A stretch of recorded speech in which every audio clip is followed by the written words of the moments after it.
সংযুক্ত আরব আমিরাতের দুবাইয়ে পাকিস্তানের প্রেসিডেন্ট আসিফ আলী জারদারি সহ কয়েকজন রাজনীতিবিদ ও সাবেক সেনা কর্মকর্তার বিপুল পরিমাণ গোপন সংবাদ থাকার তথ্য ফাঁস হয়েছে। অনুসন্ধানে সাংবাদিকদের বৈশ্বিক network the organized crime and corporation reporting প্রজেক্টের দুবাই আনলকড শীর্ষক প্রতিবেদনে এমন তথ্য প্রকাশিত হয়েছে।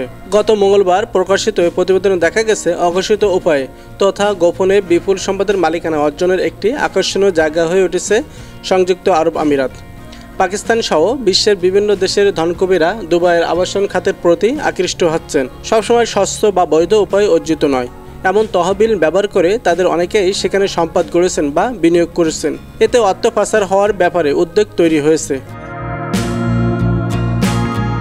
প্রতিবেদনে বলা হয়, পাকিস্তানের বর্তমান প্রেসিডেন্ট ও অবসরপ্রাপ্ত সেনা কর্মকর্তারা ছাড়াও শীর্ষস্থানীয় রাজনীতিবিদ, ব্যাংকার ও আমলারা সংযুক্ত আরব আমিরাতের অভিজাত এলাকাগুলোয় সম্পদের মালিকানা অর্জন করেছেন।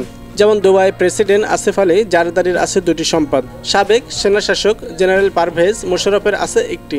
এছাড়া স্বরাষ্ট্রমন্ত্রী মহসিন নকভির স্ত্রী, সাবেক প্রধানমন্ত্রী নওয়াজ শরীফের ছেলে হুসেন নওয়াজ শরীফ, রাজনীতিবিদ শারজিল মেমেন, সিনেটের ফয়সাল ভাউদা, জাতীয় পরিষদের কয়েকজন সদস্য এবং সিন্ধু ও বিলুস্তানের প্রাদেশিক পরিষদের কয়েকজন সদস্যের নাম আছে।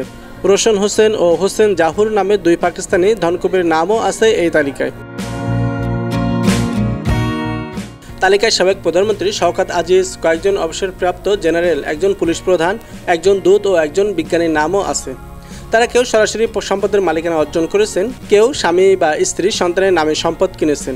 ওমানি গ্রুপের আসলাম মাসুদ, সোহরাবদ্দিন শাহ, হামিদ মুক্তার শাহ দুবাই বিলাসবহুল আবাসনের মালিক।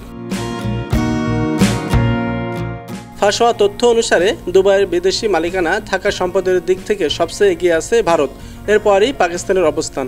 দুবাই পাকিস্তানিরা সব মিলে প্রায় 1100 কোটি ডলারের সম্পদের মালিক। পাকিস্তানের ইংরেজি ভাষায় পত্রিকা ডনের প্রতিবেদনে বলা হয়েছে, প্রতিবেদন অনুযায়ী দুবাই 17,000 পাকিস্তানি সম্পদের মালিক। তথ্য, উপাত্ত ও অতিরিক্ত সূত্র ব্যবহার করে এ সংখ্যা 22,000-এর মতো বলে মনে করছেন সংশ্লিষ্ট বিশেষজ্ঞরা।